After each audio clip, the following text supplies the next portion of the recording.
dalam semua aspek dengan kos senggaraan yang cukup rendah. Penjadualan senggaraan wajib bagi pesawat untuk tempoh 12 tahun dianggarkan melibatkan hanya 84 hari downtime. Daripada struktur kerangka pesawat udara sehinggalah reka bentuk aerodinamiknya, enjin turboprop, dek penerbangan dan kawalan penerbangan, kesemuanya dibina rapi menggunakan teknologi terkini. Dilengkapi 12 tayar, pesawat ini berupaya untuk mendarat di landasan pendek yang licin atau tidak rata dengan kecekapan untuk menyerap hentakan. Ruang tengah pesawat yang hampir sama dengan diameter pesawat A330 membolehkan peralatan ketenteraman diangkut seperti dua kenderaan infanteri berperisai striker bersaiz 17 tan, helikopter seperti NH-47 Chinook atau peralatan bersaiz luar biasa seperti mesin pengurik 25 tan dan bot penyelamat diangkut bagi misi kemanusiaan.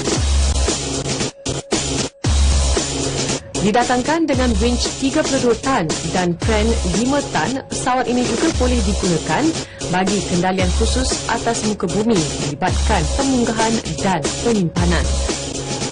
Ciri-ciri keselamatan yang tinggi turut membolehkan kapal pengangkut udara ini terbang dalam persekitaran mencabar dengan kelebihan pengendalian dalam keadaan ekstrim dan kritikal.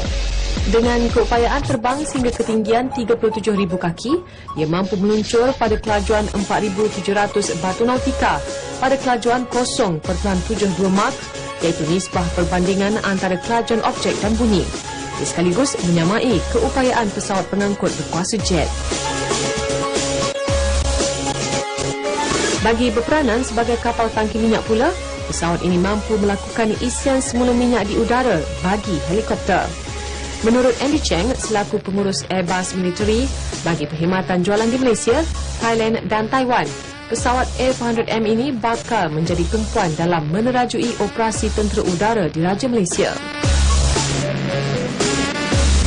At this point, I would like to point out that since the Malaysian government joined the A400M development program, the Malaysian national champion on aviation composite manufacturing, CTRM, through its participation, has also developed into an internationally recognized composite component supplier.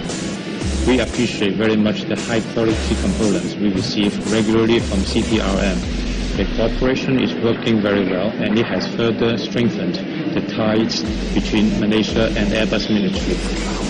With the Airbus Defence and Space support packages, we are transferring the advanced fleet management techniques and know-how to the Royal Malaysian Air Force. This will assist the RMAF to achieve high degree of aircraft availability.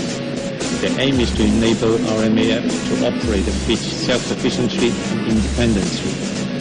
Airbus Military dijangka menyerahkan pesawat A400M yang pertama sempena 5 2015, manakala 3 lagi yang ditempah Malaysia dijadualkan tiba pada 2016. Pembelian 4 buah pesawat berkenaan yang berjumlah 2.5 bilion ringgit antara Kerajaan Malaysia dengan firma Airbus Military menjadikan Malaysia antara negara yang terawal dari luar Eropah memiliki pesawat berkenaan. Lebih membanggakan apabila syarikat tempahan dari Malaysia iaitu Composite Technology Research Malaysia Sendirian Berhad CTRM mengambil bahagian dalam reka bentuk dan pembuatan beberapa komponen struktur komposit sekunder pesawat ini. Pencapaian ini sekaligus menjadikan Malaysia antara salah satu daripada 2 negara dari luar Eropah yang terlibat dalam penghasilan komponen komposit pesawat generasi baru A400M ini.